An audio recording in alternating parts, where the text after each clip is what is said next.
Good morning. Whoa. We have a sound system. I'm standing here looking out in this huge facility, and I'm looking at Santa Claus's reindeer back there, which really is appropriate because this morning my job is to introduce Colin Best, and Colin is a huge proponent of the Santa Claus Parade in Milton, and he's also a board member with Milton Hydro, and Colin has a direct line to Santa Claus and arranged for his reindeer and sleigh to spend their off-season in our facility. So I wondered where we put them, and there they are. Good morning. My name's Bob Hyatt, and I'm the chair of Milton Hydro. And it's great to see you all here this morning. We've got a fairly planned program this morning. We're going to get through a couple of introductions and then hear from the minister. And that will be the end of the formal program. And then the minister will have an opportunity to take questions and answers from the press. And that will be in kind of a scrum after the meeting is over. Colin Best, anyone who's lived in Milton for any amount of time knows Colin Best. He was first elected to Milton Town Council in 1980. So that's a long time, Colin. He is currently regional and town chair for wards 2, 3, 4, and 5. And chairs the budget and administrative and planning committees. You don't have to correct me. I think you did at one time, I know. And he's on about 12 other committees between Milton and the region. As I said, he's a member of the Hydro Board and a valued member. And his day job, if he has any time for it, he's an independent property appraiser. So we're delighted to have Colin on the board, and I'm pleased to introduce him. Colin. Thank you, Bob. Actually, someone's got to update my CV. That's like, 3 years out of date, but we've changed some committees of the town. But on behalf of the mayor, who's under the weather, and town council, I'd like to welcome the minister and Indira today. My job is to introduce Indira, who really needs no introduction, since she just lives down the street from the town hall, and it's one of those things that, being not only a member of this area but also a minister is something that Milton is looking forward to, is just being that input in your committees and your work throughout the community. So I'd like to introduce Indira to introduce the minister.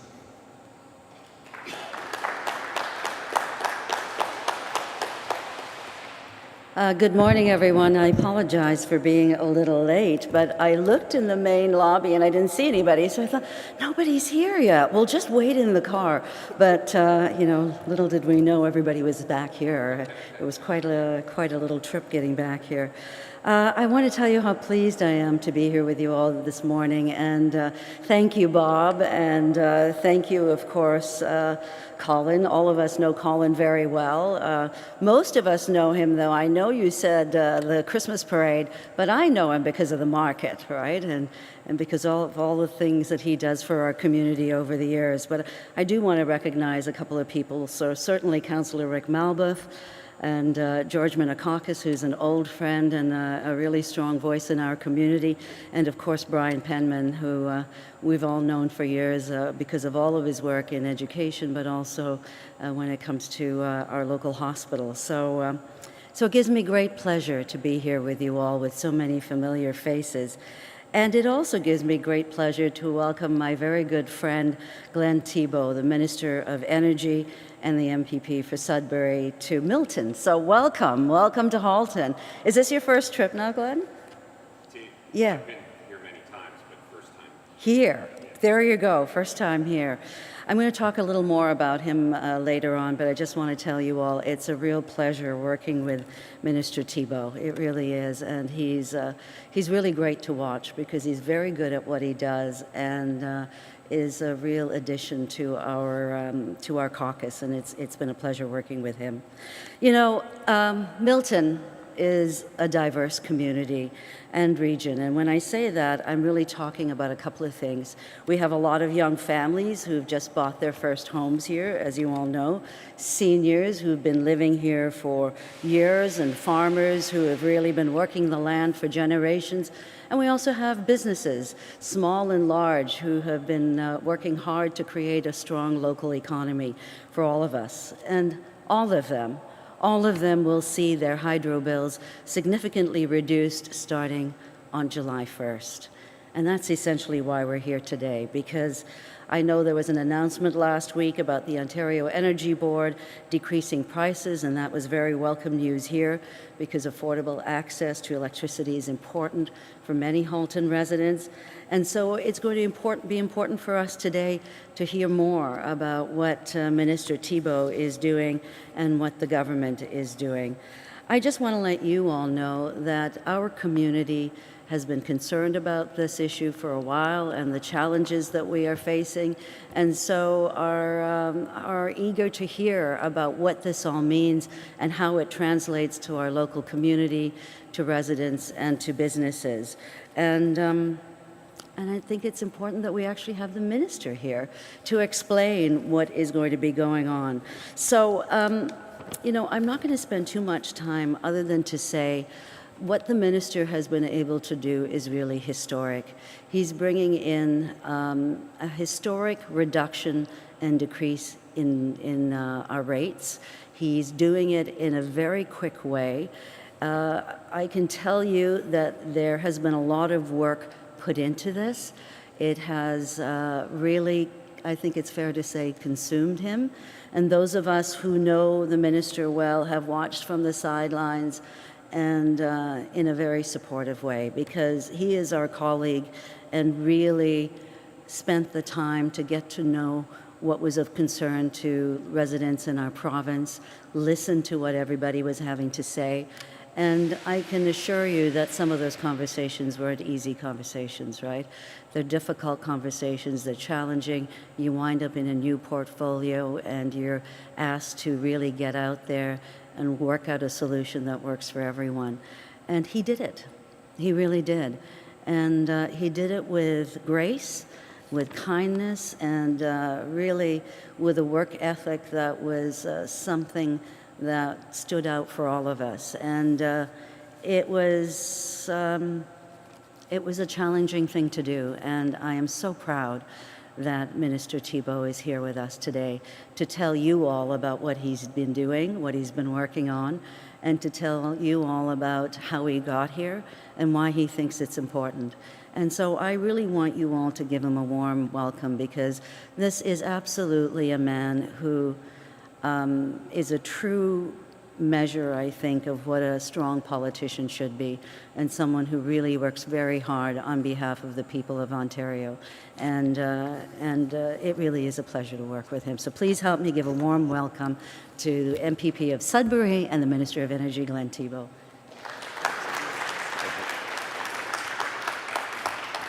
Well, thanks, Indira, for that kind introduction. Good morning, everyone. Well, we can try that again. Good morning, everyone. There, much better. Also, I want to acknowledge councillors that are here, and Bob and everyone that works at Milton Hydro. I've been told it's 40,000 plus customers, so probably a little more than that, a little less. We'll say a little more. I round up on things, right? So. Also, it is my pleasure to be here in Milton, and again to acknowledge Indira and the great work that she's doing as a father of two young daughters. Having someone like Indira working to improve access to affordable and high quality childcare and those type of issues at her family, you're doing great work. So thanks for that. Again, thanks for hosting us here, Bob. It's always great to come to many of the LDCs that I get to talk to on the phone or email every once in a while from my office, and it's great to see what's happening on the ground. And I think when you go back the year that it's just been that Indira and I have been sworn into cabinet, just over a year. For me, it seems a lot longer. Ministry of Energy is quite sometimes the hot potato, and it's quite fun to be able to learn so much about a great portfolio. But we've got great companies like Milton Hydro doing great work in the province of Ontario. But one of the things that I know Indira touched upon was the elephant in the room for me was always rates. Everyone was always concerned about rates and really couldn't understand why the rates in Ontario were where they were at. And we, I think, as a government, didn't do a very good job of explaining. We haven't had a smog day in southern Ontario in the last year. We eliminated coal.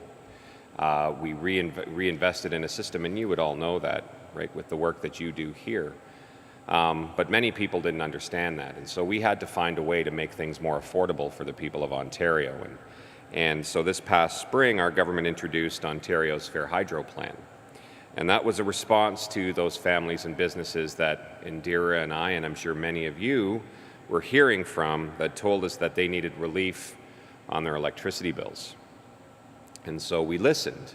And on Canada Day, the full 25% on average reduction will be in place for every residential home in this province, and of course for 500,000 small businesses and farms across our great province. Yeah, that is exciting. But I think, and I touched on it briefly, but before I talk a little bit more about our plan, I think I need to focus a little bit on really helping us to define what the problem was. So prior to 2003, Ontario struggled with an outdated and an unreliable energy system, and I know many of you can remember the blackout of 2003. At the time, I was living in Vancouver, so I was calling home to make sure that everyone was okay, and no one was answering their phones, and I was all anxious just to find out that everyone was outside having barbecues, cooking all the food from their freezers. So folks were making the best of a difficult time. But this happened because of decades of underinvestment in the electricity system by governments of all stripes and all colors. So we had to invest in our generation, our transmission, and our distribution assets. And so in 2003, the province's electricity system required those significant upgrades and repairs just to meet the existing demands of Ontarians. And this became an opportunity, really, as I mentioned earlier, to clean our electricity supply mix and upgrade necessary infrastructure to enhance reliability for families and for our job creators, our businesses. And so the investments that we made ended up costing $50 billion in generation, transmission, and distribution assets across the province. And as part of these investments, we chose to close coal plants. So Ontario's elimination of coal remains the single largest climate change initiative undertaken in North America. That's the equivalent of taking 7 million cars off the road. And driving from Toronto this morning, it seemed like there were 7 million cars from here to Toronto to get here. But anyways, that decision, as I mentioned, helped us reduce smog days from 53, for example, in 2005 to 0 last year. And that's improving the health care of all Ontarians, especially children and our elderly who are most impacted by air pollution. It's not easy to imagine the impact of air pollution until you meet those who are affected by it the most. And I had a chance to meet a young man named Matthew, young boy, he was 10. And in politics, government, you always talk about numbers. You know, we're talking 7 million cars coming off of the road, right? Our air pollution deaths have dropped by 23%. Our air pollution hospitalizations have dropped by 41%. We're going to save $70 billion by 2040 in healthcare costs because of the elimination of coal. But you sometimes forget what that all means. And so when we had Matthew come to Queen's Park to say thank you because he hasn't had to go to the hospital in a year and a half, that's when you go, that's the right decision. We've made the right decision. Because how many other thousands of Matthews are there when you think about that? That's why we chose as a government to shut down coal. And yes, that did come with a cost. That did cost more. But it was an investment that was absolutely worth making. Because now we have more kids being able to be just kids, being able to go to school, not have to worry about if we're going to send, just think about this. As a government, we used to have to send out reminders, and as I said, 53 times in 2005, telling people not to go outside and breathe. Don't go outside and breathe because the smog is that bad. So these investments that we've made really are worth it. And now, one of the things that I had to do, and I think Premier Wynne was very clear on this, is that we had to make the investments, fix the system, and now make it as affordable as possible. And so when you go back to getting off of coal, we didn't get all of the decisions right. Costs did increase too much, too fast. And so, part of that is, always having hindsight and saying, 2020, if you can go back, would you change things? Well, there's a few things that we could do, but ultimately, at the end of the day, we're the tip of the spear. And when you're the tip of the spear, you don't always do everything perfectly. Everyone's human. But we are in the best position in North America when it comes to how we procure and how we will generate our energy.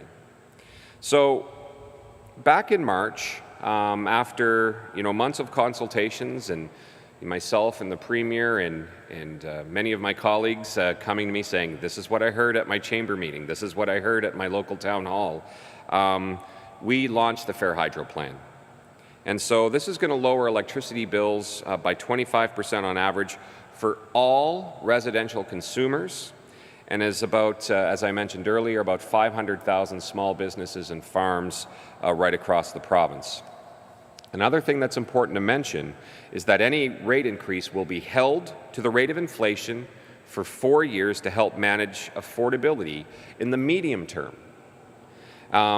And so just to clarify, this plan included the 8% reduction that we brought forward back in the fall, and that started in January, and it builds on many other incentives that we had to try and bring rate relief on electricity bills. And we know that this was the relief that families here in Milton were asking for, and it's a promise that our government is delivering on. But to accomplish this reform, we had to reform our electricity system. And we'll refinance a portion of our global adjustment to better match the cost recovery time of the actual lifespan of our system's infrastructure. And so for those of you that don't know, the global adjustment is a tool used to pay for the electricity system upgrades and the clean, reliable electricity generation we've built over the last decade. But ratepayers are paying an unfair share of these costs. And we know many of these facilities will last longer and provide value well into the future, so they're going to outlive their contracted terms. And so we use the analogy, it's like a mortgage on your house. We're refinancing it, and we will set a new term that stretches over a longer period. And over time, it will cost more, and it will take longer to pay off, but it will be fairer, because it doesn't ask one generation, our generation, of electricity ratepayers alone to pay the freight for everyone before and after.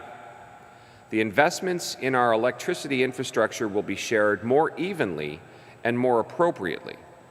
And our efforts will represent the largest structural change to this system in a generation. There's no question that these changes were the right thing to do. What's the name of your main street here in Milton? Is there a main street? Is it Main Street? I could have just said Main Street in Milton and everyone went, oh wow, he knows Milton. But I know there's not going to be a parade for me or this government down Main Street in Milton because of these changes. But like I said, they are the right things to do. See, our Main Street's called Elm, so that's why I wanted to double check.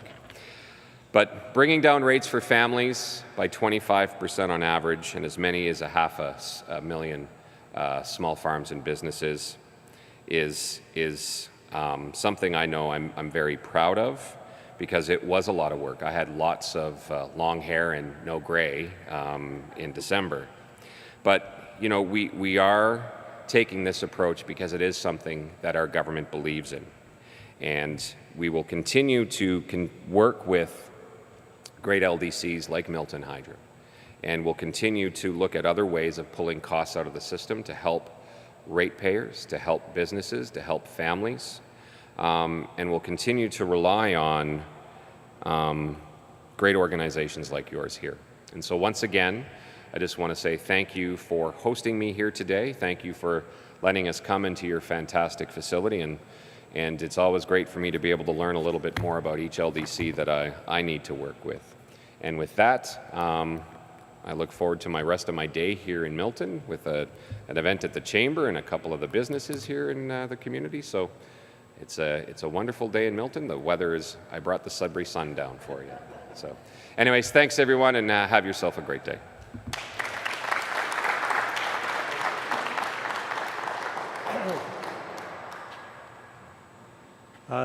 Thank you, Glenn. Just a couple of comments before we wrap up. The sun is shining. For this building, that means we're making electricity on the roof, which is terrific. And over the course of the summer, we will energize roofs on municipal buildings throughout Milton, which will generate in total, when the sun is shining, about 1,500 kilowatts. So that's pretty impressive. But an interesting aside, when the sun's not shining, we don't make power. And right now in Ontario, we will be generating enough solar electricity that we could power the cities of Brampton and Ottawa combined. That's an amazing amount of electricity that we're starting to generate through solar power.